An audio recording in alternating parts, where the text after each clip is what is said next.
Perkenalkan, nama saya Yunita Anggraini dengan NPM 2414071053 dari angkatan 2024 Teknik Pertanian. Jadi di sini saya akan mempresentasikan materi dari mata kuliah motor bakar dan traktor pertanian yang diampu oleh dosen Bapak Dr. Mareli Talaung Banua STP MSc. Jadi berikut adalah materi-materinya.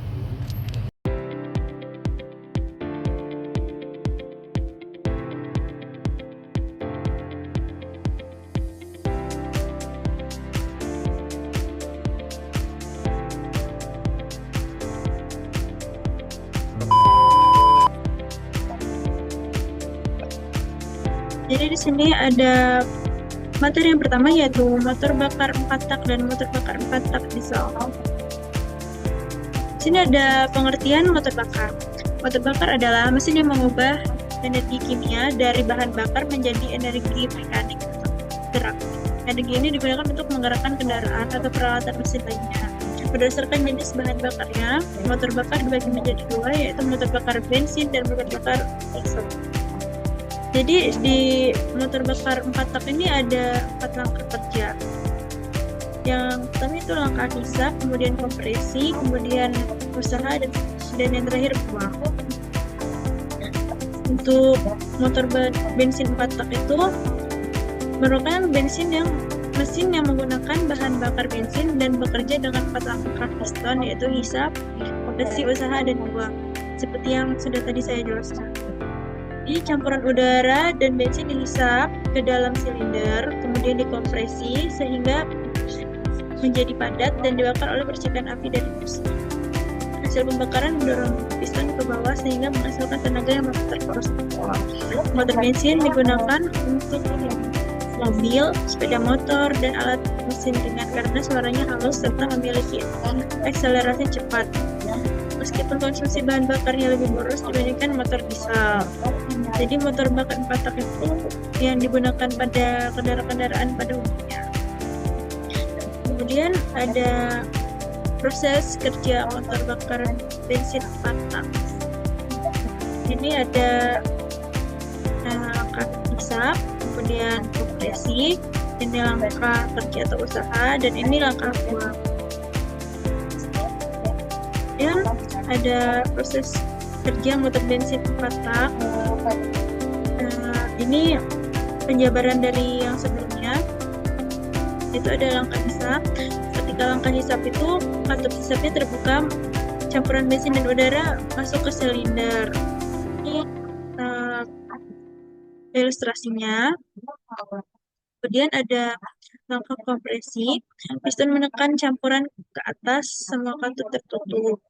Jadi ketika pistonnya ke atas tuh katupnya itu tuh tertutup. Kemudian ada langkah usaha. Businya memercikan api, campuran terbakar dan mendorong piston ke bawah menghasilkan tenaga. Jadi ketika pistonnya ke bawah seperti ini, tenaganya itu tuh dihasilkan oleh motor bakar tersebut. Ini ada di langkah usaha.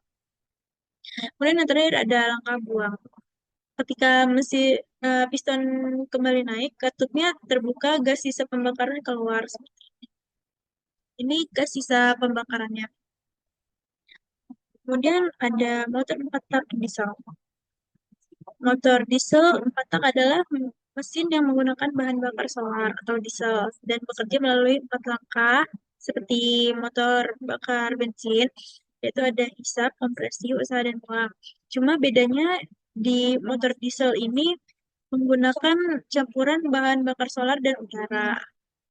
Pada langkah hisap hanya udara murni yang masuk ke silinder tanpa campuran bahan bakar. Ketika langkah kompresi, udara ditekan hingga suhunya sangat tinggi. Lalu pada langkah usaha, bahan bakar solar disemprotkan dalam silinder dan terbakar otomatis karena panas kompresi, menghasilkan tenaga yang mendorong piston ke bawah. Terakhir, yaitu gas hasil pembakaran dikeluarkan pada langkah buang. Motor diesel banyak digunakan pada truk, bus, dan alat berat karena memiliki torsi besar dan efisiensi bahan bakar tinggi. Meskipun suara mesinnya lebih kasar dibandingkan motor bensin. Jadi kalau untuk motor bakar diesel ini kebanyakan digunakan pada kendaraan-kendaraan besar. Langkah kerja juga sama, cuma ini pakai udara di langkah hisapnya. Kemudian untuk proses kerja motor bakar diesel itu ada langkah hisap, kartu hisap terbuka, udara murni masuk ke silinder. Langkah kompresi, udara dikompres hingga suhu tinggi. Kemudian langkah usaha, solar diinjeksikan. Terbakar karena panas kompresi mendorong piston. Kemudian ada langkah buang. Gas sisa pembakaran dikeluarkan lewat katup buang. Ini ada tabel perbedaan motor bakar bensin, diesel, dan motor bakar bensin dan diesel. Jadi di sini ada bahan bakarnya. Kalau motor bensin itu tuh menggunakan bensin, sedangkan diesel itu menggunakan solar. Campuran silindernya itu kalau di bensin itu campuran udara dan bensin. Sedangkan kalau diesel itu tuh udara saja yang dihisap pada bahan bakar yang tersebut. Terus ada sistem pengapian. Kalau motor bensin itu menggunakan besi, kalau diesel itu tanpa busi. Terus pembakaran juga terjadi pada tahap kompresi. Kemudian ada proses pembakarannya. Kalau motor bensin itu kan ada businya, busi itu memercikan api. Sedangkan kalau motor diesel itu terjadi otomatis karena suhunya naik gitu, kenaikan suhu. Kemudian ada perbandingan kompresi. Ini lebih rendah, sedangkan motor diesel itu lebih tinggi. Suara mesin motor bensin juga lebih halus, sedangkan motor diesel lebih kasar. Terus untuk efisiensinya lebih efisien motor diesel untuk penggunaannya seperti ini. Dan biaya perawatannya lebih mahal diesel, lebih murah motor bakar bensin. Kemudian untuk kekurangan dan kelebihannya, motor bakar bensin itu kalau kelebihan motor bakar bensin itu suaranya halus, getarannya kecil, akselerasi cepat, perawatan mudah, dan komponen yang banyak tersedia. Kalau kekurangan itu lebih boros bahan bakar, torsinya lebih kecil, di putaran rendah, kurang efisien untuk kendaraan berat. Jadi ini untuk kendaraan-kendaraan kecil aja seperti motor atau mobil mobil pribadi gitu. Untuk kekurangan dan kelebihan motor bakar diesel, kalau kelebihannya itu ada torsinya besar, cocok untuk beban berat. Kayak contohnya itu traktor yang ada di jurusan teknik pertanian. Itu menggunakan motor bakar diesel. Kemudian untuk efisiensinya itu lebih irit dan umur mesinnya juga lebih lama dan kuat. Untuk kekurangannya suaranya tuh lebih keras dan getar besar. Harga kendaraan lebih mahal, biaya perawatan lebih tinggi. Jadi di sini ada contoh untuk perhitungannya. Ini sebuah motor 4 tak memiliki torsi sebesar 100 Nm dan berputar dengan kecepatan 3000 Nm. Hitung daya yang dihasilkan mesin tersebut. Jadi untuk menghitung daya itu ada 2 dikali P dikali T dan dikali T. Jadi untuk eh, ini penyelesaiannya itu yaitu 2 dikali 3 3,14 karena nilai P itu 3,14, kemudian T-nya itu ada 100 dan N-nya ada 3000. Itu hasilnya adalah segini, 31,4 kilowatt. Itu kesimpulannya, motor bensin dan motor diesel memiliki cara kerja dan karakteristik yang berbeda. Motor bensin lebih cocok untuk kendaraan ringan karena suaranya halus dan akselerasinya cepat, meskipun konsumsi bahan bakar yang lebih boros. Sebaliknya, motor diesel lebih cocok untuk kendaraan berat karena torsi lebih besar dan efisien. Meskipun suara bensinnya lebih keras dan perawatannya lebih mahal, pemilihan jenis motor tergantung pada kebutuhan tenaga, efisiensi, dan penggunaan kendaraan. Terima kasih. Sekian materi yang pertama dari saya.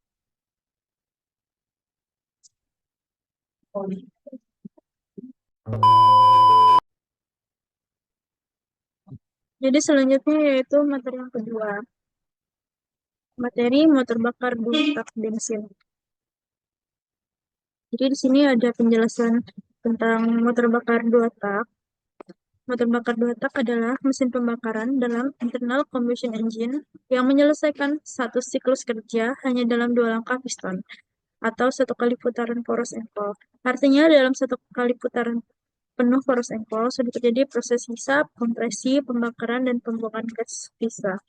Jadi dalam satu putaran itu ada dua langkah kerja sekaligus seperti hisap dan kompresi, pembakaran, dan pembuangan. Kemudian motor ini biasanya menggunakan bahan bakar bensin yang dicampur dengan oli untuk pelumasan. Karena setiap putaran menghasilkan tenaga. Motor dua tak memiliki tenaga yang lebih besar dibandingkan motor empat tak dengan kapasitas mesin yang sama namun lebih boros bahan bakar dan menghasilkan emisi gas yang lebih tinggi. Jadi untuk motor bakar dua tak ini diperlukan oli untuk melumaskan gerakan pistonnya. Kemudian di motor dua tak juga memiliki tenaga yang lebih besar daripada motor empat tak. Tetapi dia itu tidak ramah lingkungan karena menghasilkan emisi gas yang tinggi. Kemudian di sini ada prinsip kerja motor dua tak. Di sini ada langkah isap, langkah kompresi, langkah kerja, dan langkah buang. Jadi untuk langkah-langkahnya itu tuh ada kompresi dan pembakaran itu ada di langkah satu. Jadi untuk langkah kerja kompresi dan pembakaran itu terjadi ketika piston bergerak dari titik mati bawah ke titik mati atas. Campuran udara, bahan bakar di dalam ruang bakar dikompres saat sebelum piston mencapai titik mati atas. Busi memercikan api dan membakar campuran tersebut. Hasil pembakaran menghasilkan gas panas yang mendorong piston ke bawah. Kemudian ada langkah dua yaitu buang dan hisap. Saat piston turun, gas sisa pembakaran terdorong keluar melalui lubang buang atau exhaust port. Secara bersamaan, campuran bahan bakar baru dari karburator masuk melalui lubang bilas atau transfer port menuju ruang bakar. Proses ini berlangsung cepat dan berurutan. Jadi untuk langkah-langkahnya itu tuh diawali dengan titik mati bawah ke titik mati atas. Terus di sini tuh untuk dari dua langkah kerja ini terjadi dalam satu putaran force engkol. Kemudian di sini ada komponen utama motor dua tak. Di sini ada luang buang, saluran transfer, lalu di sini ada bak engkol, kemudian ada saluran isap. Lalu di sini ada kelebihan dan kekurangan motor bakar dua tak. Di sini ada kelebihan motor dua tak itu tenaganya itu pastinya lebih besar, terus konstruksinya sederhana, ringan dan mudah dirawat, dapat menghasilkan putaran tinggi dan biaya produksinya itu lebih murah. Kemudian untuk kekurangannya itu tuh di sini ada konsumsi bahan bakarnya itu boros, terus dia menghasilkan emisi gas yang sangat tinggi atau tidak ramah lingkungan. Terus pelumasannya itu kurang efisien karena bercampur dengan bensin. Olinya itu bercampur dengan bensin. Terus umur mesinnya lebih pendek dibandingkan motor 4 tak. Di sini ada aplikasi motor bakar 2 tak dalam kehidupan sehari-hari. Jadi ada beberapa contoh penerapannya, yaitu ada sepeda motor lama seperti Bebek dan Sport atau Yamaha RX King atau Suzuki Satria 2 tak. Kemudian di sini ada mesin pemotong rumput. Karena di mesin ini tuh ringan dan mudah dibawa ke berbagai tempat, jadi menggunakan motor dua tak. Ini di sini ada chainsaw atau gergaji mesin yang memerlukan tenaga besar namun tetap portable. Terus di sini juga ada mesin tempel perahu nelayan karena mampu bekerja stabil dengan tenaga besar dalam waktu lama. Kemudian ada generator listrik kecil yang digunakan di rumah atau di lapangan. Kemudian ada alat pertanian seperti pompa air atau mesin semprot tanaman. Di sini ada kendaraan off-road ringan seperti motor trail atau motor cross 2 tak. Lalu di sini ada contoh perhitungan. Ini kita menentukan displacement atau VD. Jadi diketahui mesin dua tak bensin memiliki data berikut. Di sini ada diameter. Diameter ini bor 60 mm. Kemudian ada stroke. Ini ada 58 mm.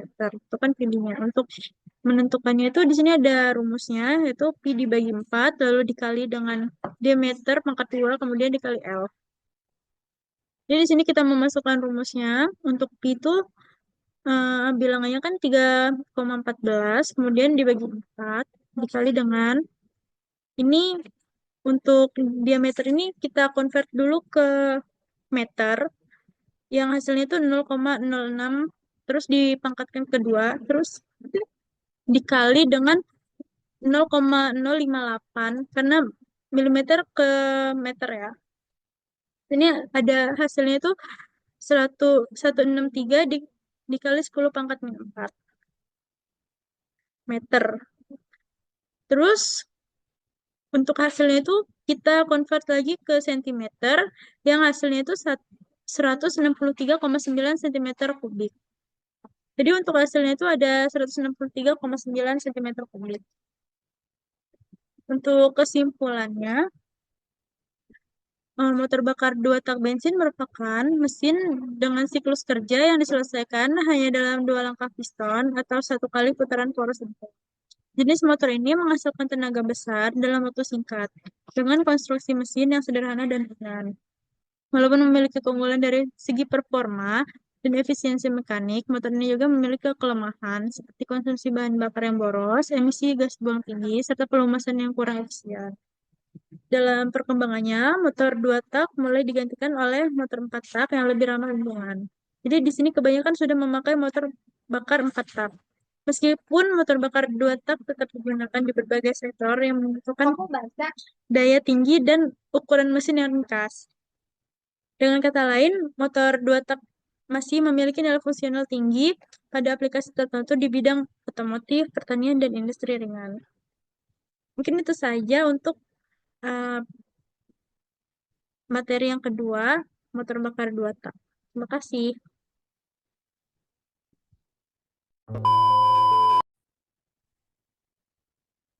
Selanjutnya yaitu ada materi yang ketiga atau materi penyaluran bahan bakar dengan metode bensin injeksi, bensin karburator, diesel sistem common rail, dan diesel bus pump.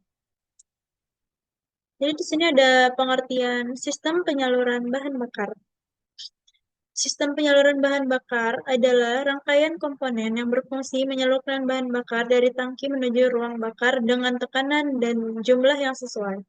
Sistem ini memastikan campuran udara dan bahan bakar dalam kondisi ideal agar proses pembakaran berjalan efisien, serta menghasilkan tenaga yang maksimal pada mesin. Sistem penyaluran bahan bakar berfungsi mengalirkan bahan bakar dari tangki ke ruang bakar dengan tekanan dan jumlah yang sesuai. Tujuannya untuk memastikan campuran udara dan bahan bakar ideal agar pembakaran efisien.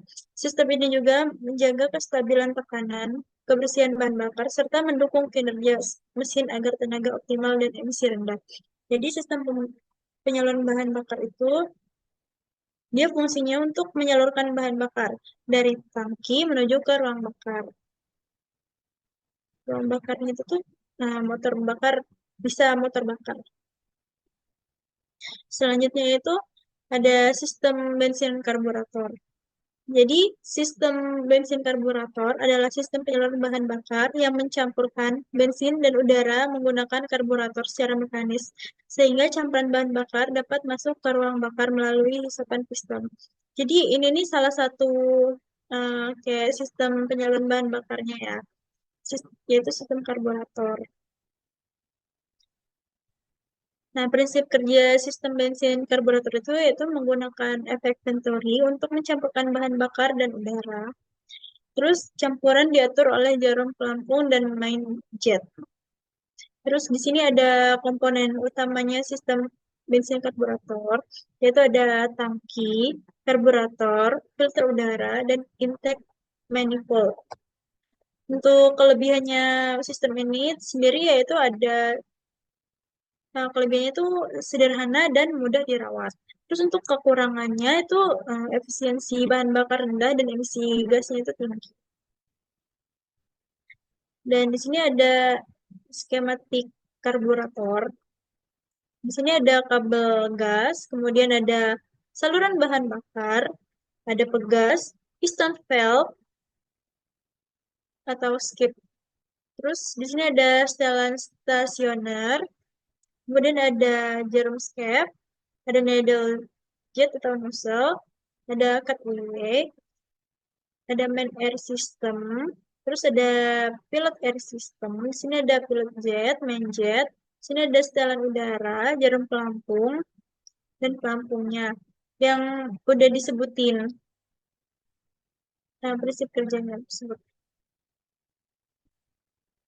Terus kemudian selain sistem karburator, di sini juga ada sistem bensin injeksi.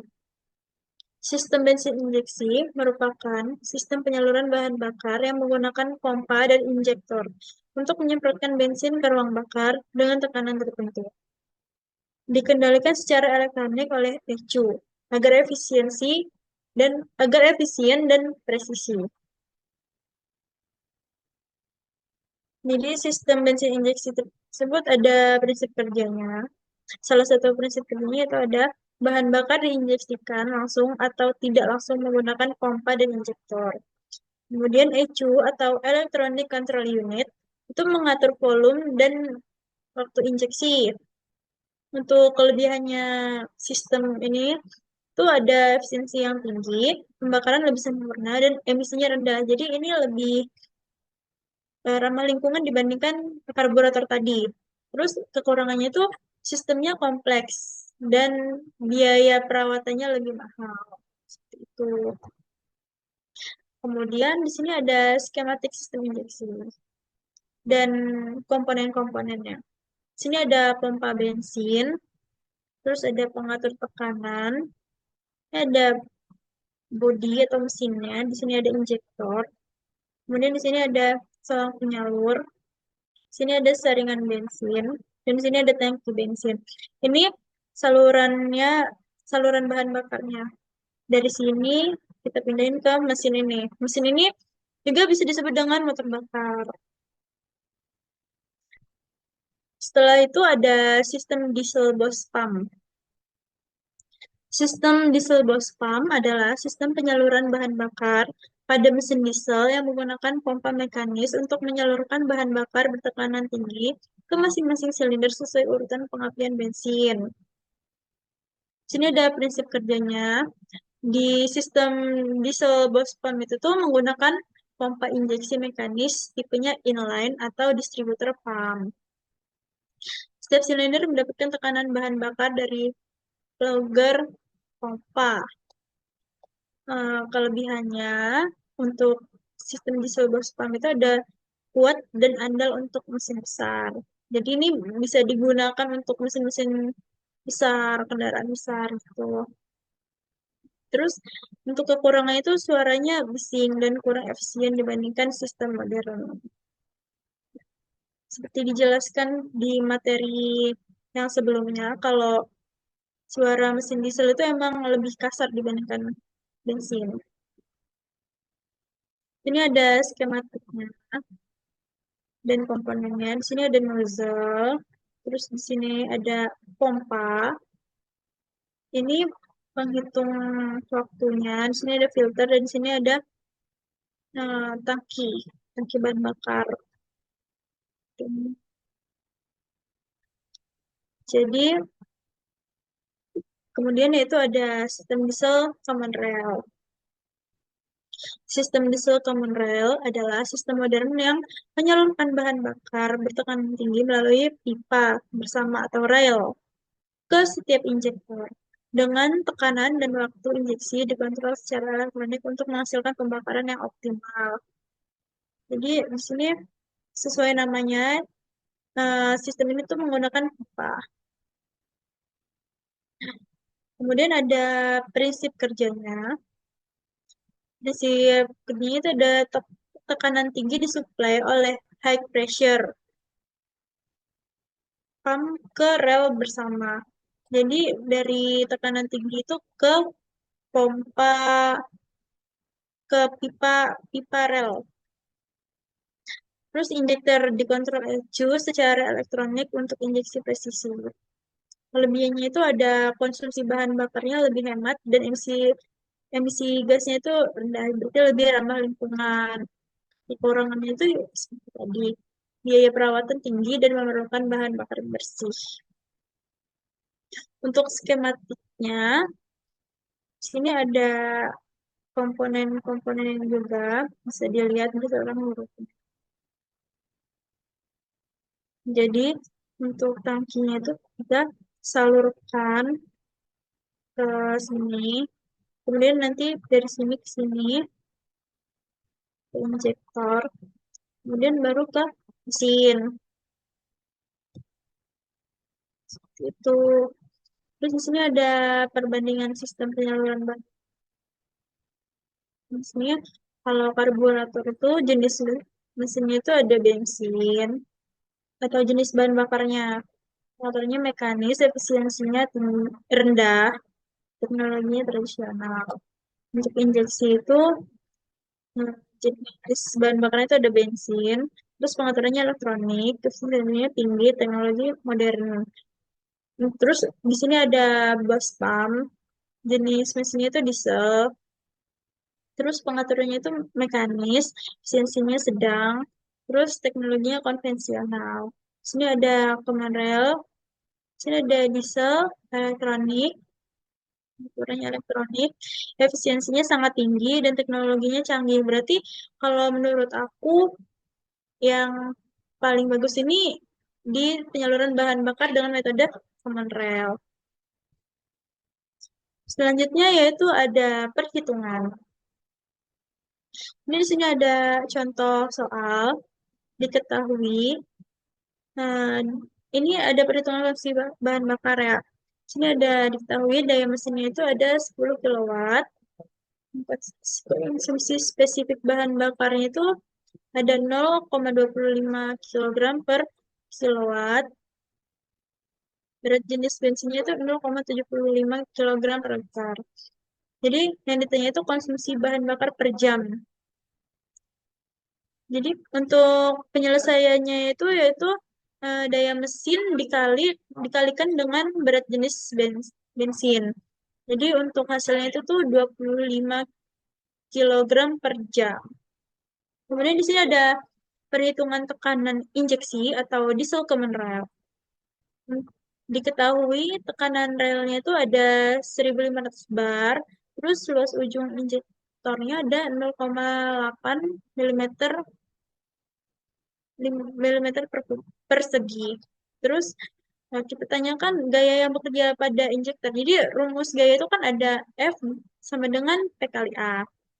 Jadi untuk A-nya itu tuh ini 0,8 milimeter kuadrat persegi. Jadi ini kita untuk dikonvert ke meter itu tuh di sini jadi dikalikan 10 pangkat min 6.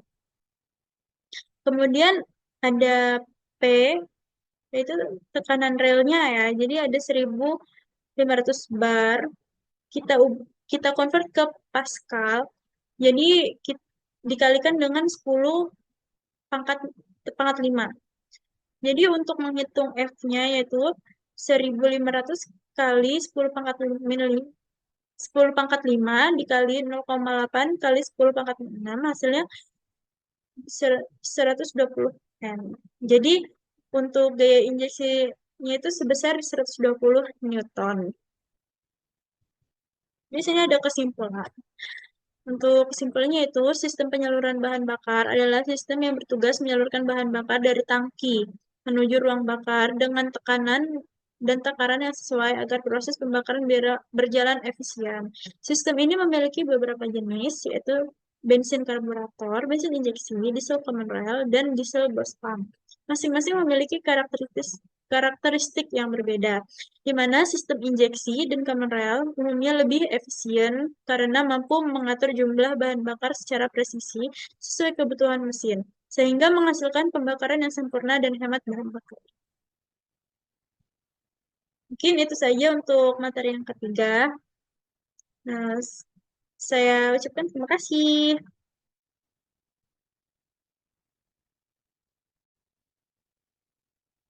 Selanjutnya kita memasuki materi keempat, yaitu sistem pelumasan dan sistem pendinginan.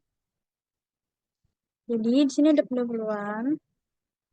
Untuk dalam kerja motor bakar, gesekan antar komponen dan panas hasil pembakaran dapat menurunkan performa mesin.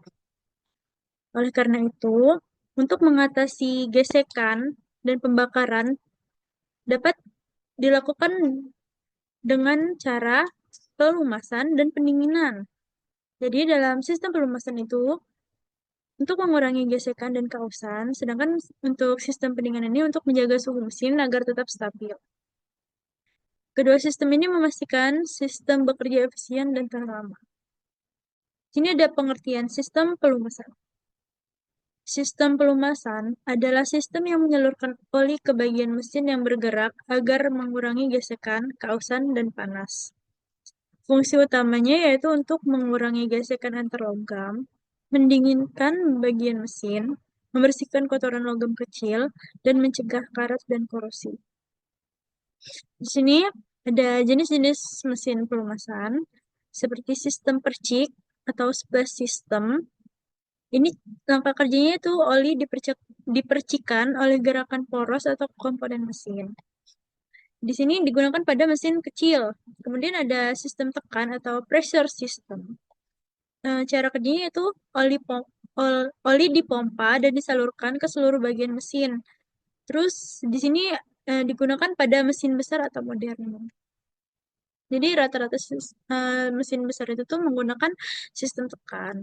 Kemudian ada sistem campur atau mix system. Ini cara kerjanya oli dicampur langsung dengan bahan bakar. Umumnya pada motor 2 tak yang sudah saya jelaskan tadi di materi yang kedua. Di motor 2 tak itu kan kita memerlukan oli untuk pelumasan. Jadi di sini ada jenis-jenis sistem pelumasan. Ini contoh gambar sistem pelumasan itu.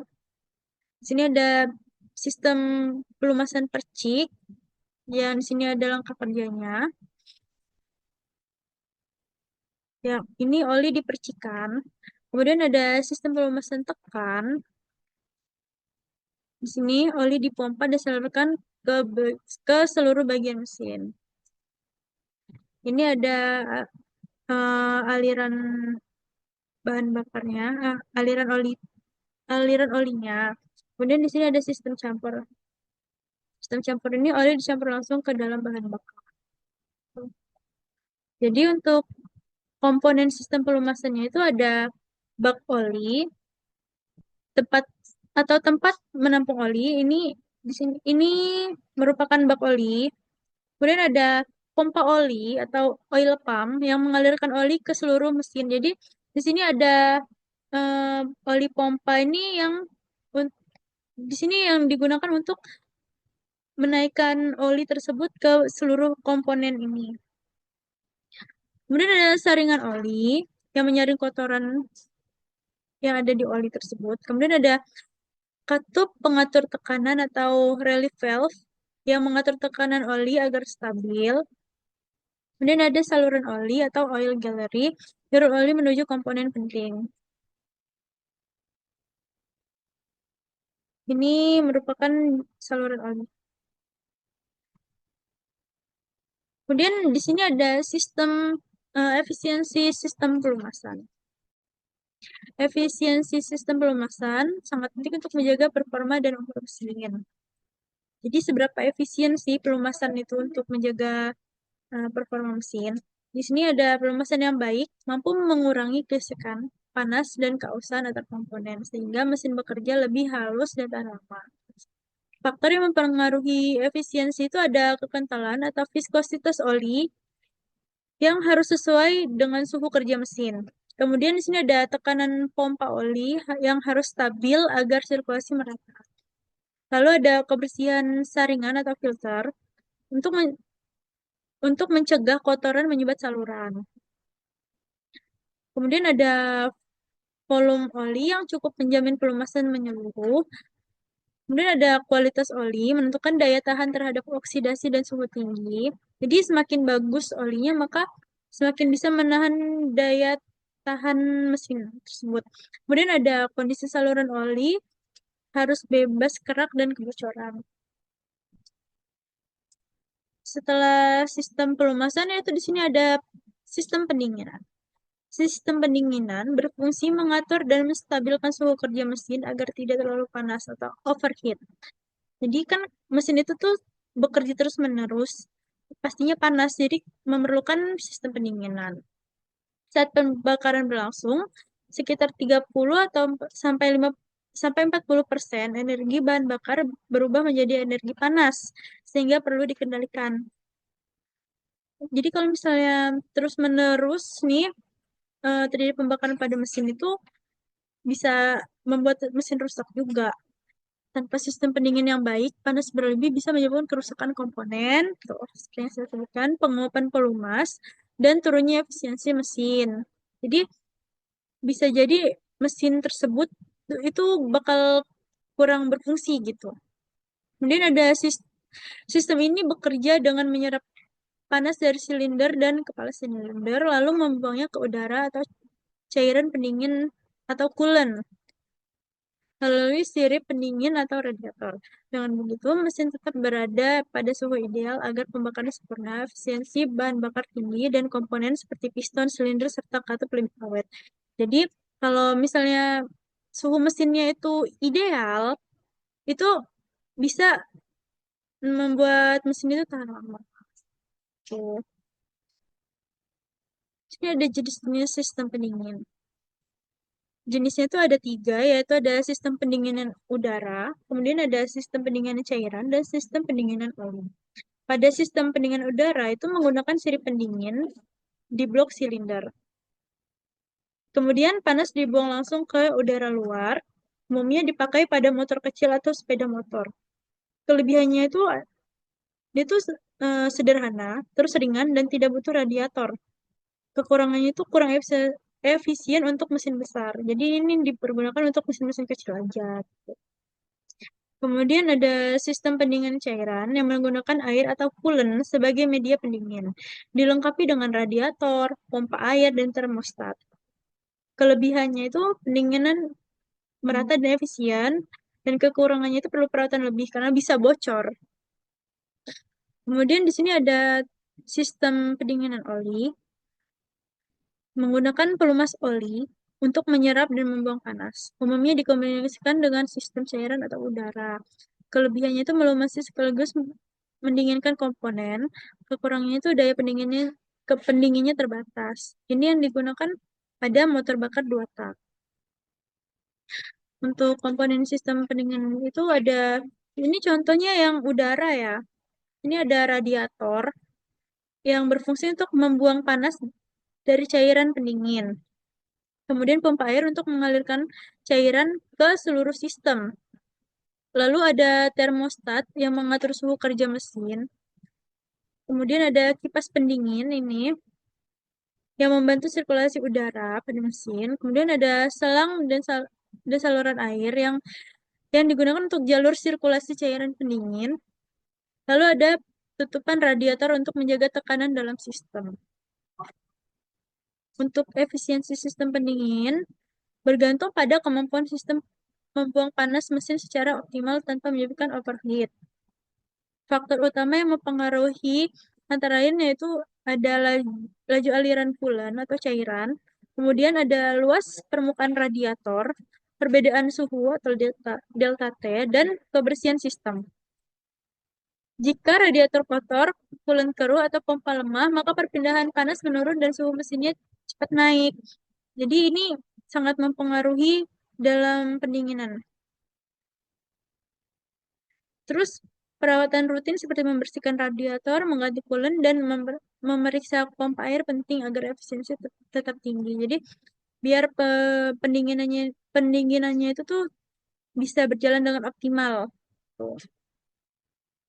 Sini ada contoh perhitungan sistem pelumasan dan sistem pendinginan. Ini ada sebuah mesin membutuhkan oli untuk menyerap panas gesekan sebesar 5 kW. Oli boleh naik suhu 30 derajat Celcius dengan CP 2000 Joule per kilogram dan rho-nya atau massa jenisnya itu 850 kilogram per meter kubik. Jadi di sini kita mencari laju aliran oli. Jadi untuk mencari laju aliran oli itu tuh kita akan mencari m dot dan v dot. Di sini ada rumusnya. Untuk m dot itu ada q dot per delta T atau perbandingan suhu. Kemudian untuk mencari V dot itu ada M dot per rho. Jadi kita sebelum mencari V dot itu kita akan mencari M dot-nya, yang di mana ada V dot itu tuh 500, 5000 watt.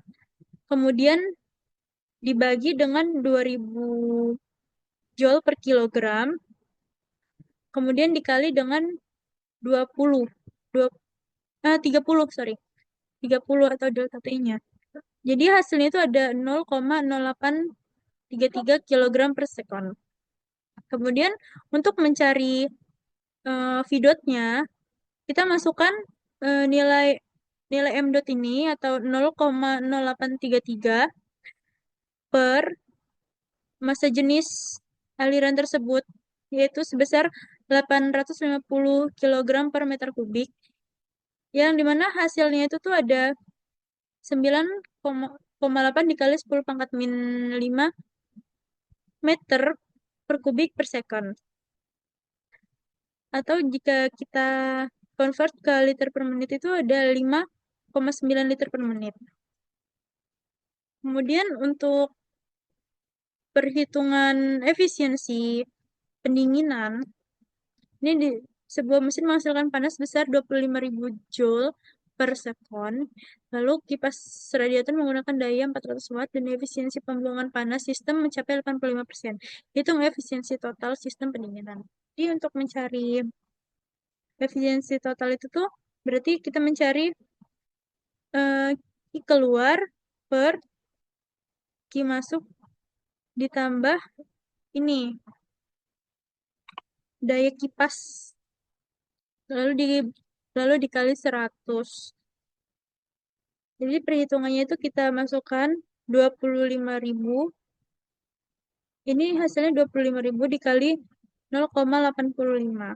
Hasilnya 21.250 joule per sekon. Jadi untuk mencari efisiensi totalnya itu tuh 21.250 joule dibagi 25.000 ditambah 400 kali 100. Efisiensi sistem pendinginannya itu sebesar 83,5%. Jadi untuk kesimpulannya yaitu sistem pelumasan dan sistem pendinginan merupakan dua komponen penting dalam menjaga performa dan keawatan mesin. Karena itu melumasi gesekan dan juga mendinginkan mesin dari panas berlebih. Kemudian pelumasan berfungsi untuk mengurangi gesekan, mencegah kausan, dan menyalurkan panas dari komponen bergerak. Sedangkan pendinginan berperan dalam mengatur suhu kerja mesin agar tetap ideal dan mencegah overheating. Kedua sistem ini bekerja secara saling mendukung. Pelumasan menjaga kelancaran gerak mekanik, karena di dalam mesin itu kan pasti ada gerakan, di mana itu kita tuh untuk menghindari goresan kita perlu pelumasan di dalam mesin tersebut gitu.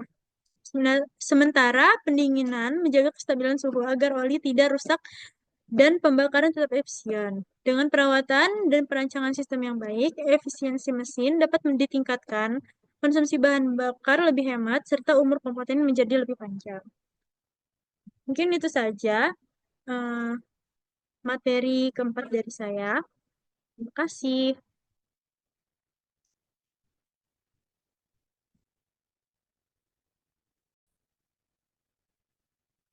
Dan di sini kita akan memasuki materi yang kelima, yaitu sistem kelistrikan pada motor bakar. Pengertian sistem kelistrikan. Sistem kelistrikan pada motor bakar adalah rangkaian komponen yang berfungsi menghasilkan, menyimpan, dan menyalurkan energi listrik untuk menghidupkan mesin, serta mengoperasikan komponen lain seperti sistem pengapian, starter, dan penerangan. pada awalnya, aki itu menyediakan arus listrik untuk memutar motor starter. Setelah mesin hidup, alternator menghasilkan arus listrik dan regulator menjaga tegangannya agar tetap stabil antara 12 sampai 14 volt. Sistem ini memastikan motor bakar bekerja dengan efisien dan semua perangkat elektronik berfungsi dengan baik. Di sini ada skematik sistem kelistrikan, di mana ini ada baterai atau aki yang menjadi sumber arus listrik awal. Di sini aki. Kemudian ada alternator, yaitu penghasil listrik saat mesin hidup. Jadi kalau mesinnya mati itu alternatornya nggak berfungsi ya. Kemudian di sini ada regulator yang menjaga tegangan stabil. Kemudian ada starter motor yang menggerakkan poros and valve. Dan sistem pengapian yang menghasilkan percikan api di busi. Jadi pada awalnya itu baterai atau aki ini menghasilkan arus listrik. Ini kita di sini arus listrik itu akan mengalir ketika starter itu dihidupkan. Kalau misalnya starternya nggak hidup itu nggak bakal mengalir ke alternator. Jadi alternator itu berfungsi ketika starter itu dihidupkan. Jadi kalau misalnya starternya itu hidup, maka nanti alternator itu akan otomatis itu nyala dan menyuplai arus listrik ke berbagai komponen. Seperti itu. Kemudian ada jenis-jenis sistem kelistrikan. Di situ ada sistem pengisian atau charging system yang berfungsi menghasilkan dan menyuplai arus listrik ke baterai serta seluruh komponen serta mesin hidup. Kemudian ada sistem starter yang dimana tuh seperti ini, sistem starter itu mengubah energi listrik dari aki menjadi energi mekanik untuk memutar poros engkol agar mesin dapat hidup. Jadi energi listrik itu menjadi energi gerak gitu untuk memutar poros engkol agar mesin hidup. Jadi akinya itu mengubah energi mekanik menjadi energi gerak, kemudian energi gerak itu untuk untuk memutar poros engkol seperti itu. Jadi mesin itu bakal hidup. Kemudian ada sistem pengapian atau ignition system yang memasukkan percikan api pada busi untuk menyalakan campuran bahan bakar dan udara di ruang bakar. Jadi ini nih dihasilkan oleh busi di dalam motor bakarnya. Kemudian ada sistem penerangan dan indikator atau lighting and indicator system, di mana menyediakan cahaya untuk penerangan dan memberikan informasi kondisi kendaraan melalui panel indikator. Misalnya kalau kendaraannya mati itu berarti panel indikatornya itu mati gitu. Jadi kalau misalnya kendaraannya hidup, jadi panel indikatornya juga hidup. Kemudian di sini ada prinsip kerja sistem kelistrikan. Sini ada sistem kelistrikan bekerja dengan mengubah energi kimia pada aki menjadi energi listrik, lalu dialurkan ke berbagai komponen sesuai kebutuhan. Saat kunci kontak diputar, arus dari aki mengaktifkan starter motor untuk memutar poros engkol. Setelah mesin hidup, alternator menghasilkan arus listrik untuk mengisi ulang aki dan menyuplai daya ke sistem pengapian, penerangan, dan serta indikator. Semua harus dikontrol oleh regulator agar tegangan tetap stabil dan sistem bekerja dengan efisien. Kemudian di sini ada contoh perhitungannya. Pada sistem kelistrikan motor bakar, daya listrik yang digunakan dapat dihitung berdasarkan besarnya tegangan dan arus yang mengalir. Jadi diketahui di sini ada tegangan sistem sebesar 12 volt dan arus total yang mengalir sebesar 10 ampere. Lalu di sini ditanyakan itu berapakah daya listrik yang digunakan sistem kelistrikan. Jadi untuk menghitung daya itu, di sini ada rumusnya, daya sama dengan tegangan dikalikan dengan arus. Jadi kita memasukkan nilai-nilai yang ada di rumus itu, seperti daya itu ada 12 volt dan arusnya itu ada 10 ampere. Jadi 12 dikali 10 sama dengan 120 watt. Kemudian di sini ada perhitungan yang kedua. Di sini kita akan menghitung efisiensi. Ia menunjukkan perbandingan antara daya yang dimanfaatkan dengan daya yang disuplai ke sistem. Jadi diketahui daya listrik yang masuk itu tuh sebesar 160 dan daya yang terpakai itu sebesar 120 watt. Di sini kita akan mencari efisiensi sistem kelistrikan motor bakar yang menggunakan rumus efisiensi sama dengan daya yang terpakai dan di sini daya yang daya yang masuk ke sistem daya yang terpakai dibagi dengan daya yang masuk. Kemudian dikalikan dengan 100%. Di sini daya yang terpakai itu kan 120, kita bagi dengan 160 atau daya yang masuk. Lalu hasilnya itu kita kalikan dengan 100%, di mana hasilnya itu ada 75%. Jadi efisiensi sistem kelistrikan motor bakarnya di sini itu 75%. Kemudian ada kesimpulan, sistem kelistrikan pada kendaraan berfungsi untuk menyuplai, mengatur, dan mendistribusikan arus listrik ke seluruh komponen yang membutuhkan energi listrik. Komponen utamanya meliputi sumber listrik atau aki, sistem pengisian, sistem pengapian, sistem starter, dan sistem penerangan. Setiap bagian memiliki peran penting agar kendaraan dapat beroperasi dengan optimal. Dari hasil perhitungan dapat diketahui bahwa nilai arus dan daya listrik harus sesuai dengan kebutuhan beban agar sistem tetap efisien dan tidak mengalami kerusakan akibat kelebihan atau kekurangan arus listrik. Jadi kesimpulannya tuh arus listrik ini juga dapat menggerakkan motor bakar ya dari arus listrik tersebut. Mungkin itu saya materi yang kelima dari saya. Sekian, terima kasih.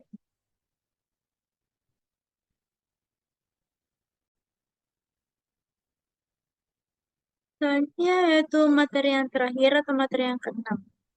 Sistem transmisi manual dan matic. Di sini ada pengertian dan fungsi sistem transmisi. Transmisi adalah sistem pemindah tenaga dari mesin menuju roda penggerak agar kendaraan dapat berjalan dengan tenaga dan kecepatan yang sesuai. Jadi pada sistem transmisi ini kecepatan roda itu tuh dipengaruhi oleh eh, tingkat atau level gigi yang dimasukkan. Jadi di sini ada fungsi utama transmisi. Fungsinya itu mengubah momen kontraksi dari mesin, menyesuaikan kecepatan putar mesin dengan kecepatan kendaraan, kemudian mengatur arah putaran roda seperti maju, netral, dan mundur. Ini yang ketiga ini berlaku pada mobil ya. Kemudian ada memungkinkan kendaraan diam tanpa mematikan mesin, kemudian mengoptimalkan efisiensi bahan bakar dan performa mesin. Jadi untuk yang keempat ini nih, mesinnya itu tuh bisa diam. Itu biasanya dimasukkan dengan kemudian transmisi juga dibagi menjadi dua jenis yaitu manual dan matic. Di sini ada komponen utama sistem transmisi. Di sini ada coupling atau clutch yang menghubungkan dan memutuskan tenaga dari mesin ke transmisi. Kemudian ada gearbox. Ini tempat gigi-gigi transmisi yang berfungsi mengubah rasio putaran. Jadi tingkat putaran itu tuh berdasarkan gearboxnya. Kemudian ada poros input dan output yang menyalurkan tenaga dari mesin ke roda. Kemudian ada synchronizer yang menyamakan putaran gigi agar perpindahan lebih halus. Kemudian ada shift work dan shift lever yang menggeser posisi gigi sesuai pilihan pengemudi. Jadi komponen-komponen ini bekerja secara sinkron agar tenaga mesin dapat disalurkan dengan halus, efisien, dan sesuai kebutuhan beban kendaraan.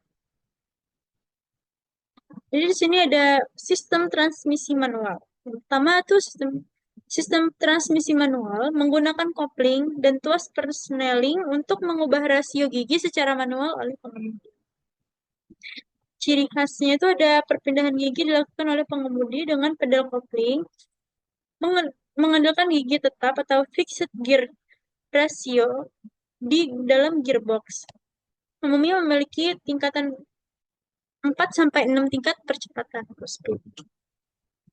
Kelebihannya itu konsumsi bahan bakar lebih hemat Lalu perawatan lebih mudah dan murah. Kemudian ada torsi bisa disesuaikan sesuai kebutuhan. Kekurangannya itu membutuhkan keahlian dalam mengatur kopling.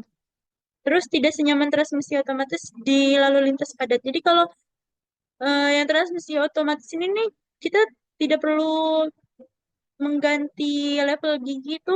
Jadi untuk kendaraan itu tuh majunya atau berjalannya itu tuh dia tetap gitu, konstan gitu. Jadi kalau misalnya kita pakai transmisi manual itu, kita perlu menurunkan gasnya untuk untuk mengganti gigi tersebut gitu. Jadi lebih nyaman yang transmisi otomatis. Terus komponen sistem transmisi manual itu ada input input shaft, terus ada synchronizer, kemudian ada shift work, shift linkage, lalu ada thrust persnelling, kemudian ada output shaft, terus di sini ada gigi R atau mundur, kemudian ada reverse idle gear, kemudian ada gigi 5, gigi 4, gigi 3, gigi 2, dan gigi 1. Lalu ada yang terakhir ada counter gear dan shaft. Untuk prinsip kerja sistem transmisi manual itu saat pedal kopling ditekan, hubungan tenaga mesin ke transmisi terputus. Pengemudi memindahkan tuas ke posisi gigi yang diinginkan. Saat pedal kopling dilepas, tenaga mesin disalurkan kembali melalui gear rasio yang dipilih. Gear rasio menentukan torsi dan kecepatan roda penggerak. Jadi, eh, kan di sini ada gigi gigi 1 sampai gigi 5 itu kalau misalnya kita pasang ke gigi 1 atau sampai 5 itu kecepatannya itu bakal berbeda gitu, kecepatan roda berputarnya gitu. Semakin kecil gigi atau gear tinggi, semakin cepat kendaraan melaju. Tapi torsinya itu berkurang. Terus di sini ada prinsip kerja sistem transmisi manual. Yang pertama itu ada posisi netral. Terus kalau di posisi netral itu tuh eh, roda itu nggak bakal berputar walaupun digas gitu. Kemudian di sini ada posisi R. Posisi R itu tuh sini ada poros input dan outputnya. Ini ada aliran tenaganya dari poros input kemudian ke roda gigi pembanding utama, kemudian poros gigi counter lalu ke roda gigi pembanding R, lalu ke roda gigi tingkat R, kemudian ada unit synchronous dan poros output.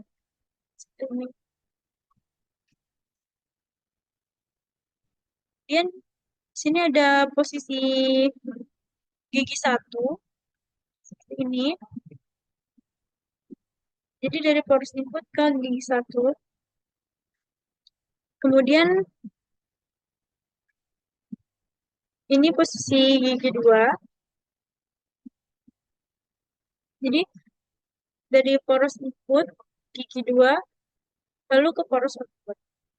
Ini dari poros input gigi 1 langsung ke poros output juga. Jadi sebenarnya prinsip kerja itu tuh sama.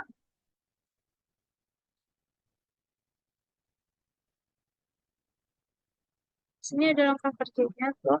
Poros output.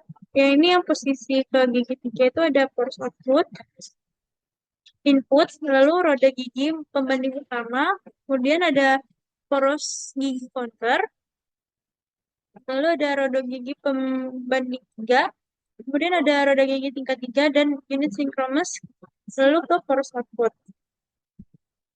Selanjutnya itu ada gigi 4, sama aja. Kemudian itu ada sistem transmisi matic. Transmisi matic atau otomatis bekerja dengan sistem terju converter dan planetary gear set tanpa pedal kopling. Perpindahan gigi dilakukan secara otomatis oleh sistem hidrolik dan sensor kecepatan kendaraan. Terus di sini ada jenis utama transmisi otomatis. Ini ada AT atau automatic transmission yang menggunakan torsi converter atau sistem hidrolik. Kemudian ada CVT atau continuous Actually, variable transmission yang menggunakan kulit dan sabuk baja menghasilkan rasio gigi berubah terus-menerus tanpa hentakan. Kemudian ada DCT atau dual clutch transmission. Di sini ada gabungan sistem otomatis dengan dua kopling elektronik. Di sini ada kelebihan sistem transmisi metrik. Kelebihannya itu pengoperasiannya lebih mudah dan nyaman. Kemudian perpindahan giginya halus. Kemudian cocok untuk lalu lintas padat. Kurangnya tuh biaya perawatan lebih tinggi. Kemudian konsumsi bahan bakarnya lebih boros. Dan akselerasi kadang lebih lambat dibandingkan yang manual. Untuk komponen sistem transmisi matic itu di sini ada crankshaft, ini crankshaft. Kemudian ada primary sliding shaft atau puli bergerak. Ini. Kemudian ada wake atau pemberat. Sini. Kemudian ada puli tetap. Sini. Kemudian ada puli bergerak. Puli bergeraknya yang ini yang kedua. Dari sini. Kemudian ada primary drive gear shaft. Ini sini seperti silinder ya mungkin. Kemudian ada rumah coupling sini. Kemudian ada clutch carrier. Ini. Lalu ada V-belt. V-belt ini yang berputar. Kemudian ada primary fixed shaft. Terus ada prinsip kerja sistem transmisi metrik. Mesin memutar torsi converter yang berisi fluida oli transmisi. Fluida tersebut memutar turbin yang terhubung ke planetary gear. Kemudian sistem sensor dan kontrol otomatis menentukan rasio gigi berubah. Lalu ada CVT menggunakan puli variabel dan dapat memperbesar atau memperkecil diameter puli untuk mengubah rasio. Semua proses berlangsung tanpa intervensi pengemudi sehingga pengendalian terasa halus. Jadi transmisi matic ini nih tanpa ada jeda ya, tanpa ada perpindahan gigi, jadi lebih nyaman gitu berkendara. Cuma kadang biasanya tuh eh, tenaganya tuh lebih kuat yang manual. Kemudian di sini ada perbandingan sistem transmisi manual dan matic. Sistem pengoperasiannya, kalau yang manual itu kopling dan tuas gigi. Ini kopling itu untuk yang motor, terus gigi itu untuk yang mobil. Kemudian kalau matic itu ada torsi converter, kemudian ada planetary gear. Terus efisiensi bahan bakarnya itu yang manual lebih hemat dibandingkan dengan yang matic. Kemudian kenyamanannya itu lebih nyaman yang matic dibandingkan dengan yang manual karena kalau yang manual itu ada jedanya gitu. Dan ini kurang cocok di lalu lintas padat. Kemudian biaya perawatannya itu lebih murah yang manual dibandingkan dengan yang matic. Dan akselerasinya untuk yang manual ini responsif, kemudian yang matic itu lebih halus tapi lambat. Ini ada contoh perhitungan. Ini yang perhitungan 1 dan 2 ini sama saja. Jadi di sini kita akan membahas yang pertama. Sebuah mobil dengan transmisi otomatis memiliki torsi mesin sebesar 150 nanometer, sehingga konverter torsi meningkatkan torsi sebesar 1,8 kali pada saat percepatan dengan rasio final drive 3,8. Hitunglah torsi keluaran di roda penggerak. Jadi untuk menghitung torsi roda itu tuh torsi mesin dikalikan dengan kenaikan konverter, kemudian dikalikan dengan rasio final drive. Jadi 150 torsi mesin ini dikalikan dengan 1,8 atau kenaikan konverter, kemudian dikalikan dengan rasio final drive atau 3,8. Jadi hasilnya itu ada 1026 nanometer. Jadi torsi yang diteruskan ke roda penggerak adalah 1026 nanometer.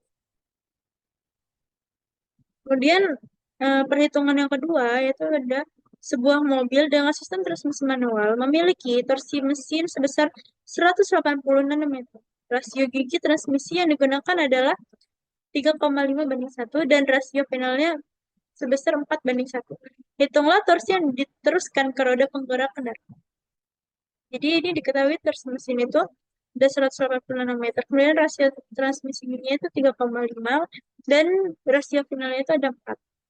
Jadi rumusnya seperti yang pertama itu tadi, torsi roda sama dengan torsi mesin dikalikan R gigi atau rasio transmisi gigi dikalikan dengan R final atau rasio final drive. Jadi torsi mesinnya 180 dikalikan dengan R giginya 3,5 dan dikalikan dengan R final atau 4. Jadi hasilnya itu ada 2520 nanometer. Jadi torsi yang diteruskan ke roda penggerak adalah 2520 nanometer. Terus di sini ada kesimpulan. Yang terakhir adalah kesimpulan. Pada sistem transmisi manual, torsi yang diteruskan ke roda tergantung pada besar rasio gigi dan rasio final drive. Semakin besar rasio yang digunakan, semakin besar pula torsi yang dihasilkan pada roda, sehingga tenaga dorong kendaraan meningkat. Sedangkan pada sistem transmisi metrik atau otomatis, konverter torsi berperan penting dalam memperbanyak torsi saat akselerasi awal. Namun, efisiensi transmisi otomatis umumnya sedikit lebih rendah dibandingkan manual karena adanya kehilangan energi pada fluida konverter torsi. Secara keseluruhan, transmisi manual memberikan kontrol dan efisiensi tenaga lebih tinggi, sedangkan transmisi otomatis memberikan kenyamanan dan kemudahan berkendara. Jadi, keduanya ini ada kelebihan masing-masing. Mungkin itu saja materi-materi yang bisa saya sampaikan. Kurang lebihnya saya mohon maaf. Saya akhiri. Wassalamualaikum warahmatullahi wabarakatuh.